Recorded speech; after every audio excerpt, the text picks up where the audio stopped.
Friends, मैं प्रियांशु धीमान। आज हम लोग केमिस्ट्री पढ़ते हैं। केमिस्ट्री में लेसन 2 यानी कि क्वथनांक। आखिर क्वथनांक है क्या चीज? देखिए, अगर किसी द्रव का वाष्प दाब बराबर वायुमंडलीय दाब के बराबर होता है तो उसको क्या बोलते हैं? क्वथनांक। यानी कि टेम्परेचर क्या हो स्थिर, उसको क्या बोलते हैं? क्वथनांक। देखिए, क्वथनांक वह स्थिर ताप है जिस पर किसी द्रव का वाष्प दाब वायुमंडलीय दाब के बराबर हो जाता है, उसे क्या बोलते हैं? क्वथनांक।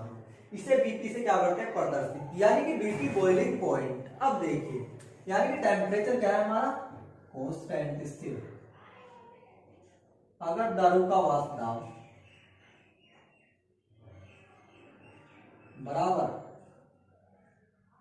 वायुमंडलीय दाब, यानी अगर द्रव का वाष्प दाब बराबर वायुमंडलीय के दाब के बराबर होता है तो उसको बोलते हैं क्वथनांक। अब देखिए, क्वथनांक उन्नयन है क्या चीज? उन्नयन का मतलब होता है वृद्धि होना। अब देखिए, जब किसी विलायक, विलायक का मतलब जिसमें हम घोलते हैं, यानी जल जैसे, जब किसी विलायक में कोई अवाष्पशील वैद्युत अपघटन मिलाया जाता है तो विलायक के क्वथनांक में हुई वृद्धि क्या कहलाती है? क्वथनांक उन्नयन। देखिए, जैसे समझते हैं, हमारे पास कोई पात्र है, हम मानते हैं इसमें क्या है? जल, यानी विलायक। ऊपर से हम डालते हैं अवाष्पशील वैद्युत अपघटन, वैद्युत अपघटन, अनपघट्य। वैद्युत अपघटन का मतलब है यानी कि जो अपने आयनों में नहीं टूटता। देखिए, यानी क्या है? इसके क्वथनांक में वृद्धि, किसके? विलायक के। अब देखिए, जिस टाइम शुरू में हमने लिया था विलायक, अवाष्पशील वैद्युत अपघटन मिलाने पर क्या हुआ? विलयन। यानी कि क्या आया?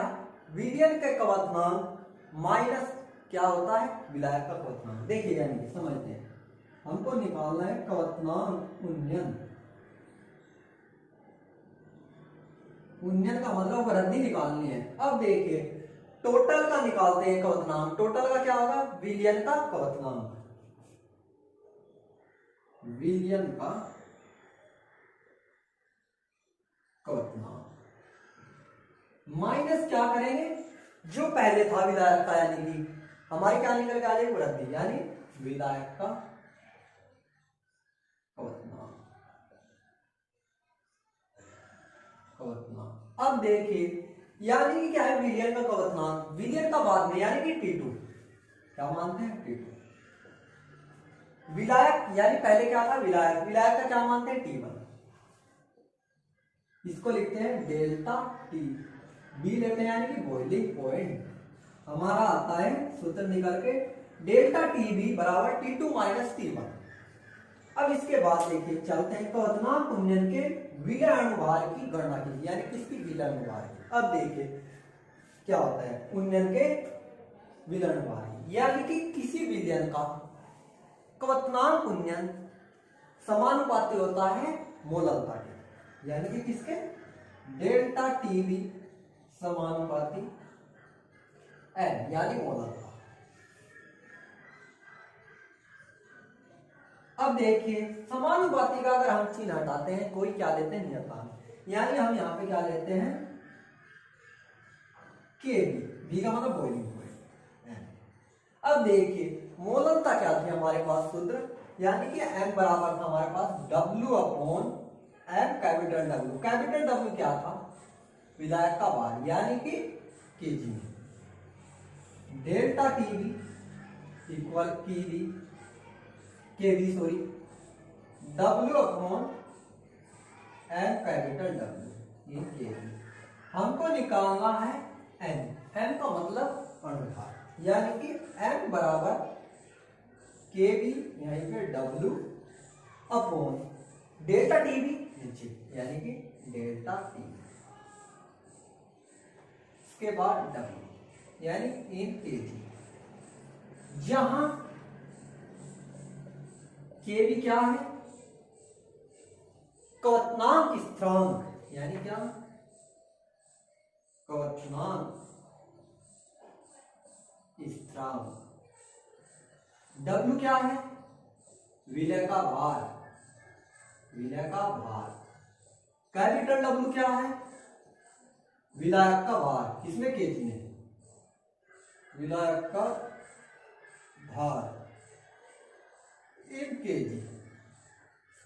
अब देखिए डेल्टा टीवी क्या है, क्वथनांक उन्नयन। डेल्टा टीवी क्वथनांक उन्नयन।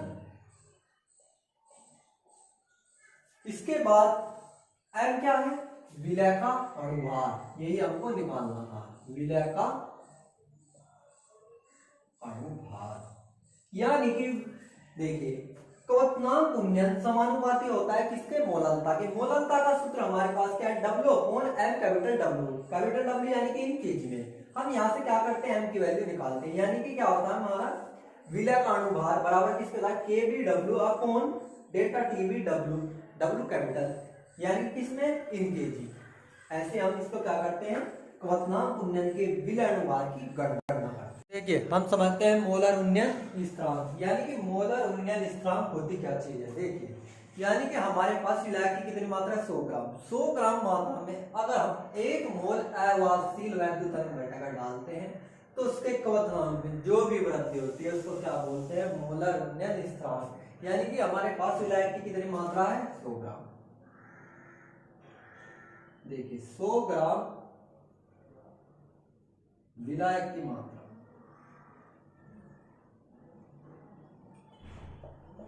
उसमें हम डालते हैं 1 मोल अवाहशील वैद्युत घटक, अवाहशील विद्युत घटक। यानी कितना, 1 मोल। 1 मोल डालने पर जो भी इसके क्वथनांक में वृद्धि होती है उसको क्या बोलते हैं, मोलर उन्नयन स्थिरांक। यानी केबी से क्या करते हैं, प्रदर्शित। अब देख केबी बराबर होता है किसके, हमने पढ़ा है जो क्वथनांक उन्नयन होता है यानी कि डेल्टा टीवी प्रोपोर्शनल होता है मोलर का। अब देखिए प्रोपोर्शनल का साइन हटाते हैं, हमारे पास आता है केबी एम। अब देखिए जो मोलरता होती है उसका सूत्र क्या होता है, उसका सूत्र होता है W upon M capital W। Capital W यानी कि विलायक का भार। यहां से केबी की वैल्यू क्या आती है, यानी कि केबी बराबर डेल्टा टीवी गुना MW अपॉन यानी कि W। अब देखिए केबी बराबर आता है delta TV M capital W W। अब देखिए यानी कि मात्रा कितनी थी, 100 ग्राम। मल्टीप्लाई करते हैं, डिवाइड करते हैं 100 से। यह हमारा सूत्र होता है, यानी कि केबी बराबर होता है delta TV multiply M multiply capital W upon 100 multiply W। यानी कि डेल्टा टीवी क्या है, डेल्टा टीवी क्वथनांक उन्नयन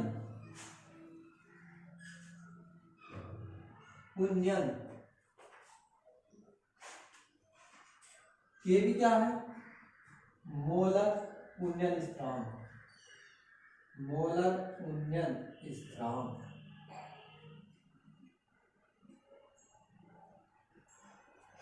एम क्या है, विलय का अणुभार, विलय का अणुभार। स्मॉल w विलय का भार, कैपिटल W विलायक का भार, यानी कि ये होते हैं। अब देखिए मोलर उन्नयन स्थिरांक क्या था, किसी भी विलायक के 100 ग्राम में अवाहशील वैद्युत घटक का 1 मोल घोलने पर उसके क्वथनांक में जो वृद्धि होती है उसे मोलर उन्नयन स्थिरांक कहते हैं। केबी से क्या करते हैं, पढ़ते हैं। अब चलते हैं मोलर उन्नयन स्थिरांक, यानी कि क्या है, 100 ग्राम की जगह क्या होता है 1000 ग्राम। यानी कि किसी विलायक के 1000 ग्राम में अवाहशील वैद्युत घटक का 1 मोल घोलने पर उसके क्वथनांक में जो वृद्धि होती है उसको क्या बोलते हैं, मोलर उन्नयन स्थिरांक। यानी कि देख कितनी मात्रा है, 1000 ग्राम विलायक की मात्रा। 1 मोल क्या डालते हैं, अवाहशील वैद्युत घटक। यानी कि 1 मोल अवाहशील वैल्यू तनक घटक डालने पर क्या होता है, उसके क्वथनांक में जो भी वृद्धि होती है उसी को क्या बोलते हैं, मोलल उन्नयन स्थिरांक, यानी कि विलायक की मात्रा कितनी होनी चाहिए, 1000 ग्राम। अब देखिए इसको प्रदर्शित करते हैं k डैश बी, यानी कि k डैश बी बराबर होता है किसके, अब देखिए डेल्टा टी बी मल्टीप्लाई है कैपिटल W अपॉन W, यानी कि मल्टीप्लाई करते हैं 1000 से। अब देखिए डेल्टा टी बी क्या है, क्वथनांक उन्नयन,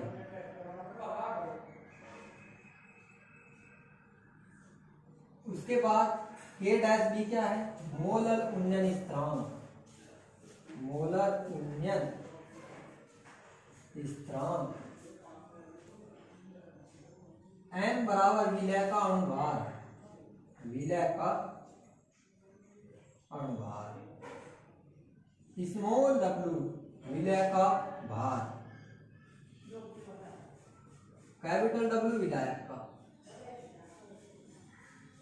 विलायक का भार। देखिए समझते हैं, यानी कि मोलर उन्नयन स्थान क्या था, किसी भी विलायक के 1000 ग्राम में अवाष्पशील वैद्युतनक घटक का 1 मोल डालने पर उसके क्वथनांक में जो भी वृद्धि होती है उसे क्या बोलते हैं, मोलर उन्नयन स्थिरांक। प्रदर्शित करते हैं k डैश बी से, यानी k डैश बी बराबर होता है delta T B multiply m multiply capital W upon 1000 multiply small w, यानी कि क्या होता है हमारे पास फॉर्मूला। हम समझते हैं हिमांक यानी फ्रीजिंग पॉइंट क्या होता है। देखिए वह स्थिरता जिस पर किसी द्रव का वाष्प दाब ठोस के वाष्प दाब के बराबर होता है, क्या होता है, बराबर।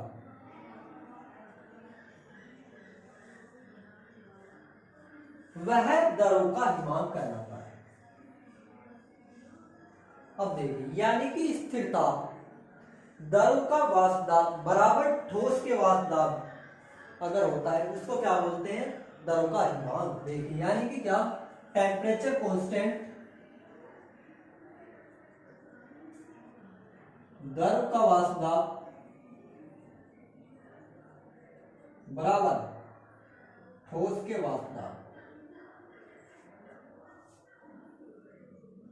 अगर दोनों आपस में बराबर होते हैं तो वह द्रव का हिमांक कहलाता है। यानी कि समझते वह स्थिरता जिस पर किसी द्रव का वाष्प दाब ठोस के वाष्प दाब के बराबर होता है वह द्रव का हिमांक कहलाता है।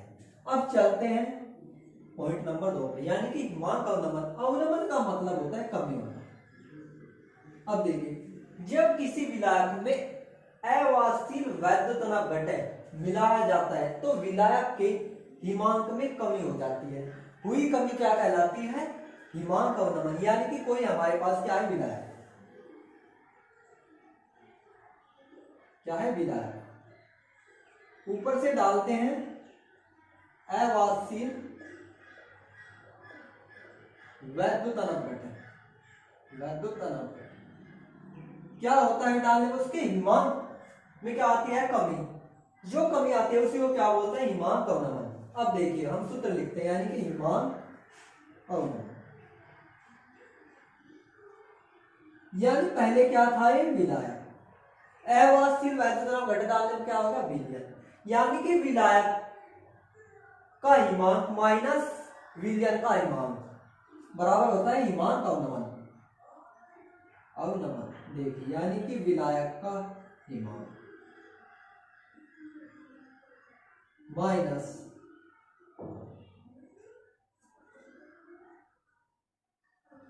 विलयन का हिमांक, विलयन का हिमांक। यानी पहले टेम्परेचर कितना था, T1, पहले क्या था, विलायक, बाद में T2। इसको लिखते हैं डेल्टा टी एफ, एफ का मतलब फ्रीजिंग, इस वजह से लिखते हैं, यानी कि डेल्टा टी एफ बराबर होता है T1 माइनस T2। उसके बाद चलते हैं हिमांक अवनमन संबंधी राउल्ट का नियम, यानी कि हमारा क्या है, विलयन है, विलयन में हिमांक का अवनमन मोललता के समानुपाती होता है, यानी मोललता के समानुपाती, डेल्टा टी एफ समानुपाती एम। अब देखिए समानुपाती का हम क्या हटाते हैं, ची, यानी क्या आता है, के एफ लेते हैं, एम क्या है यहाँ पे, मोललता, मोललता। अब देखिए मोललता हमने पढ़ी है delta T F K F यानी W upon M capital W in kg यानी विलायक का भार। अब देखिए अगर हम लोग विलायक का अनुभार निकालते हैं तो एम को इधर की साइड ले जाते हैं यानी एम बराबर लिखते हैं K F W upon delta T F capital W in kg. अब देखिए एम क्या है यहाँ पे विलय का अनुभार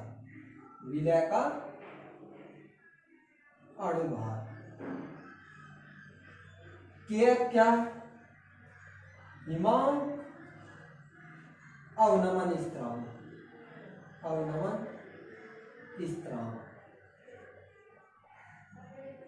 यानी कि हिमांक अवनमन मोलन स्थिरांक लिखते हैं यहाँ पे मोलन।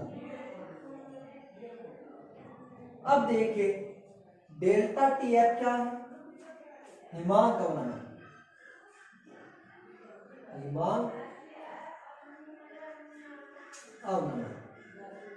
स्मॉल डब्ल्यू विलय का भाग कैपिटल डब्ल्यू विलायक का। अब समझते हैं यानी कि किसी विलयन का हिमांक अवनमन क्या होता है मोललता के समानुपाती यानी कि डेल्टा टी एफ समानुपाती है। अब देखिए समानुपाती का चिन्ह हटाते हैं लेते हैं के एफ यानी एम का मान रखते हैं एम मोललता क्या है W upon M capital W. अब देखिए अगर हमको अनुभार निकालना है एम को ले जाते हैं इधर की साइड डेल्टा टी एफ को नीचे की साइड। ऐसे क्या आता है हमारा विलय का अनुभार यानी कि देखिए एम बराबर क्या है विलय का अनुभार के एफ क्या है हिमांक अवनमन मोलन स्थिरांक डेल्टा टी एफ क्या है हिमांक अवनमन डब्ल्यू क्या है विलय का भार कैपिटल डब्ल्यू विलायक का भार किस चीज में इन केजी में। देखिए हम समझते हैं मोलर अवनमन स्थिरांक यानी कि मोलर अवनमन स्थिरांक है क्या। अगर हमारे पास विलायक की 100 ग्राम मात्रा है उसमें हम 1 मोल अवाष्यशील वैद्युतरण घटक का क्या करते हैं डालते हैं। क्या होता है डालने में उसके हिमांक में कमी होती है जो भी कमी होती है उसी को क्या बोलते हैं मोलर अवनमन स्थिरांक यानी समझते हैं किसी भी विलायक के 100 ग्राम मात्रा कितनी 100 ग्राम में अवाष्यशील वैद्युतरण घटक का 1 मोल घोलने पर उसके हिमांक में जो कमी होती है उसे क्या बोलते हैं मोलर अवनमन स्थिरांक प्रदर्शित किया है। अब देखिए यानी कि मात्रा कितनी है विलायक की 100 ग्राम विलायक डालते हैं 1 मोल अवाष्यशील वैद्युतरण घटक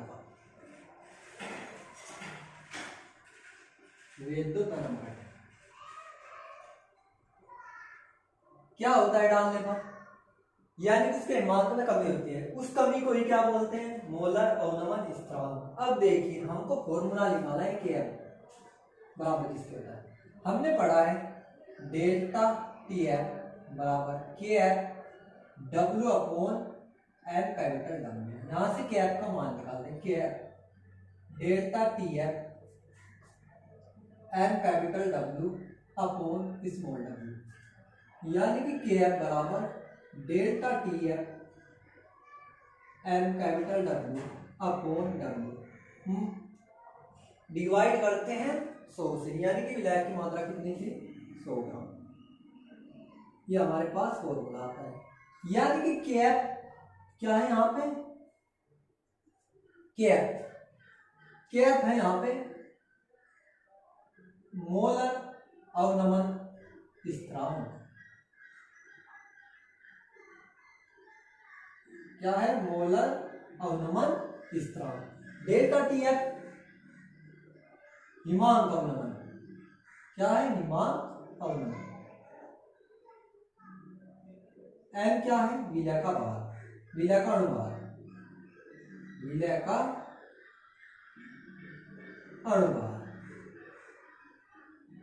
स्मॉल डब्ल्यू विलय का भार कैपिटल डब्ल्यू विलायक का भार इन केजी में यानी कि विलायक का केजी में।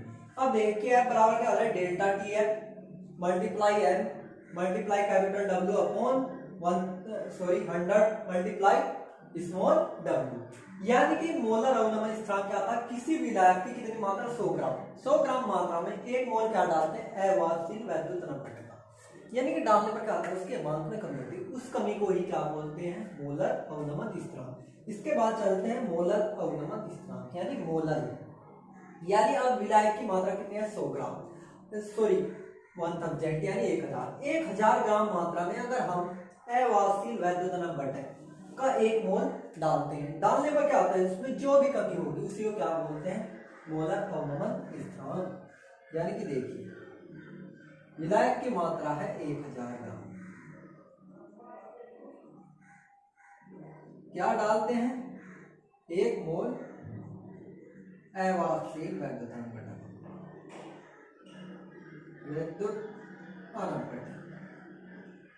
उसके ईमान में जो कमी होती है उसे क्या बोलते हैं, मोलर अवनमन स्थिरांक। प्रदर्शित K डैश F बराबर होता है delta TF M capital W upon W, यानी कि मल्टीप्लाई 1000। अब देखिए K डैश F क्या होता है, मोलर अवनमन स्थिरांक, क्या होता है, मोलर अवनमन स्थिरांक।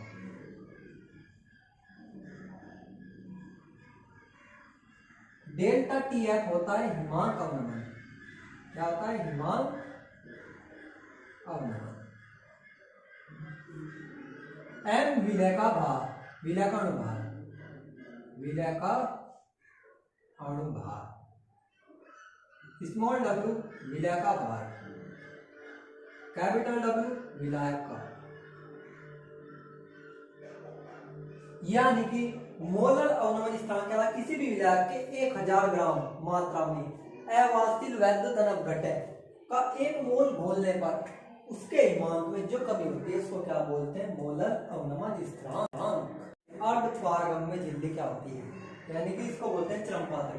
अर्धपारगम्य झिल्ली होती क्या है, यानी कि वह झिल्ली जिससे विलायक के अणु तो निकल जाते हैं लेकिन विलय के नहीं, उसको क्या बोलते हैं, अर्धपारगम्य झिल्ली। यानी विलायक जो बोलता हूं, यानी कि विलायक के अणु तो निकल जाते हैं विलय के नहीं, उसको क्या बोलते हैं, अर्धपारगम्य झिल्ली। देखिए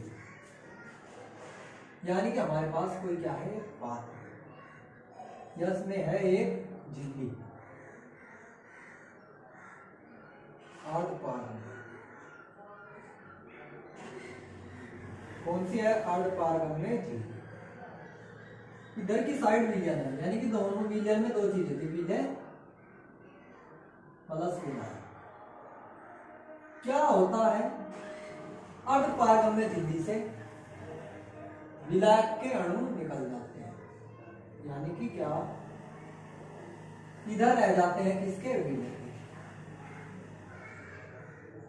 के अणु, यानी कि वह झिल्ली जिससे विलायक के अणु तो निकल जाते हैं परंतु विलय के नहीं, अर्धपारगम्य झिल्ली कहलाती है। जैसे जंतु और वनस्पति कोशिकाओं की झिल्ली, बकरे के मूत्राशय की झिल्ली, अंडे की झिल्ली, CuFeCN6 यानी कॉपर फेरोसाइनाइड की झिल्ली, ऐसी को क्या बोलते हैं, अर्धपारगम्य झिल्ली। यानी कि झिल्ली से क्या होता है, विलायक के अणु तो निकल जाते हैं लेकिन विलय के नहीं। अब चलते हैं परासरण, यानी कि परासरण होती है, देखिए जब दो भिन्न भिन्न सांद्रता वाले विलयनों को अर्धपारगम्य झिल्ली द्वारा पृथक किया जाता है तो विलायक के अणु कम सांद्रता से अधिक सांद्रता वाले विलयन की ओर क्या हो जाते हैं, ट्रांसफर हो जाते हैं, यानी कि स्वयं क्या करते हैं, स्वतः गति करते हैं, उनको क्या बोलते हैं, उस क्रिया को परासरण। यानी कि देखिए हमारे पास कोई पात्र है, बीच में अर्धपारगम्य झिल्ली, इधर है कम सांद्रता वाला विलयन,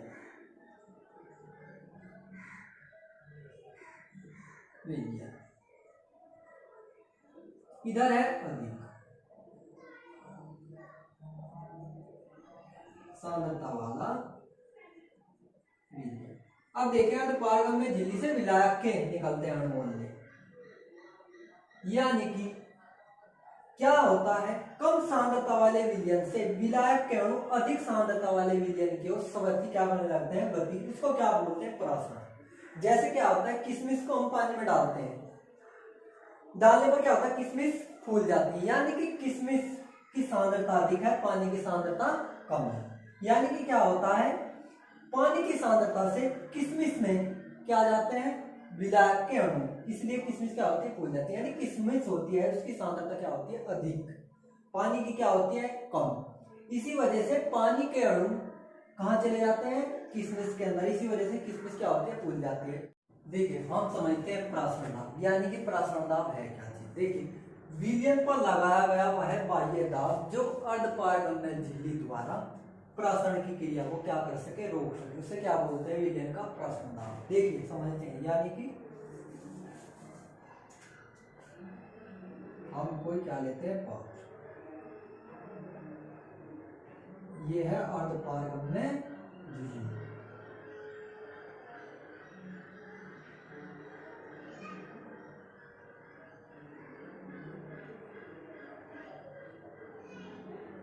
इधरली साइड विलयन है हमारे पास, इधरली साइड विलायक।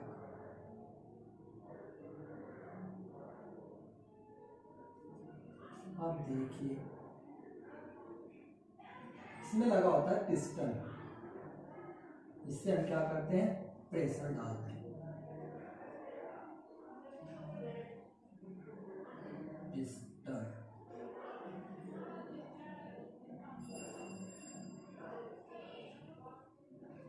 यानी समझिए, देखिए विलयन पर लगाया गया, यानी कि लगाया गया वह बाह्य दाब जो कि अर्धपारगम्य झिल्ली द्वारा प्रासरण को रोकने के लिए क्या हो, आवश्यक, यानी कि प्रासरण की क्रिया को रोक सके, वह दाब क्या कहलाता है, प्रासरण दाब कहलाता है। यानी कि प्रासरण की अगर क्रिया हो रही उसको रोकने के लिए जो भी दाब लगाया जाएगा उसी को बोलते हैं प्रासरण दाब।